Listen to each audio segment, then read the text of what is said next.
नागपुरात रवी राणा यांना मंत्रिपद मिळालं नसल्यानं रवी राणा नागपूरवरून अमरावतीमध्ये परतलेले आहेत। रवी राणांनी मंत्रिपदासाठी भाजप पक्षश्रेष्ठींकडे जोरदार फिल्डिंग देखील लावली होती, मात्र मंत्रिमंडळाच्या विस्तारामध्ये वर्णी लागणार असल्यानं रवी राणा नागपूरवरून नाराज होत थेट अमरावतीमध्ये परतलेले आहेत। नागपूरमध्ये अधिवेशन सुरू असताना राणा मात्र अमरावतीमध्ये परतले, त्यामुळे आता चर्चांना उधाण आलंय। आमदार रवी राणा यांना मंत्रिमंडळामध्ये स्थान न देणं हे अमरावती जिल्ह्याचं दुर्भाग्य आहे, असं एक पोस्टर देखील सध्या व्हायरल होत आहे। आपले प्रतिनिधी सूरज दहाट आपल्याशी जोडले जात आहेत, त्यांच्यासोबत आपण चर्चा करूया आणि माहिती घेऊया। सूरज, रवी राणा यांनी भाजपच्या पक्षश्रेष्ठींकडे मंत्रिपदासाठी फिल्डिंग लावलेली होती, मात्र त्यांचा भ्रम निराश झाल्याचं आज पाहायला मिळतंय आणि या संदर्भात सोशल मीडियावर आता काही पोस्टर देखील व्हायरल केले जात आहेत। एकीकडे नागपुरात उद्या अधिवेशन सुरू होतंय, मात्र नाराज होऊन रवी राणा हे आता पुन्हा अमरावतीमध्ये परतल्याचं दिसतंय।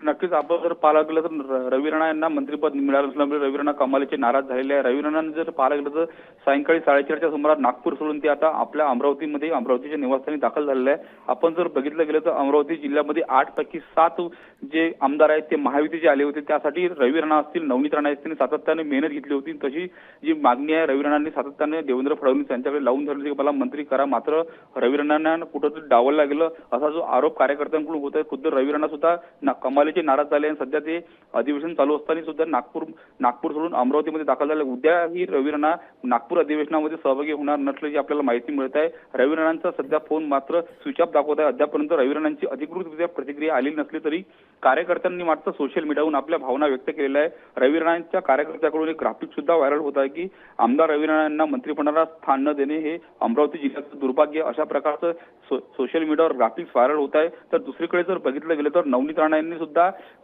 शेरो शायरीच्या माध्यमातून आपल्या भावनांना वाट मोकळी करून दिली होती। त्यांनी नवनीत राणांनी कमालीचं नाराज होत या ठिकाणी जर पाहायला गेलं तर मोठी नाराजी सुद्धा या ठिकाणी व्यक्त केली होती। त्यामुळं नवनीत राणा पाठोपाठ रवी राणा ही दोन्ही राणा दाम्पत्य नाराज झाले। कदाचित देवेंद्र फडणवीस त्यांची नाराजी दूर करणार का हे यांच्यातून बघावं लागणार आहे। अगदी सूरज, महत्त्वाचे अपडेट या बातमीच्या संदर्भातले दिलेले आहेत, तुर्तास धन्यवाद। तर मंत्रिपद मिळालं नसल्यानं रवी राणा हे नाराज झाल्याचं कळतं आणि ते नागपूरवरून थेट अमरावतीमध्ये पुन्हा परतलेले आहेत। नागपूरमध्ये अधिवेशन सुरू झालं, मात्र त्यांनी मंत्रिपदासाठी भारतीय जनता पक्षाच्या पक्षश्रेष्ठींकडे मोठी फिल्डिंग लावलेली होती, मात्र त्यांची निराशा झाली आणि त्यामुळे आता आमदार रवी राणा हे नाराज असल्याच्या चर्चा देखील राजकीय वर्तुळामध्ये सुरू झालेल्या आहेत। महत्त्वाची आणि मोठी बातमी आपण पाहतोय, नागपूरवरून ते थेट अमरावतीमध्ये परतलेले आहेत। रवी राणा यांना मंत्रिपद मिळालं नाही, मंत्रिमंडळ विस्तारामध्ये त्यांना डावलण्यात आलं आणि त्यामुळे आता ते नाराज झाल्याचं बोललं जात आहे।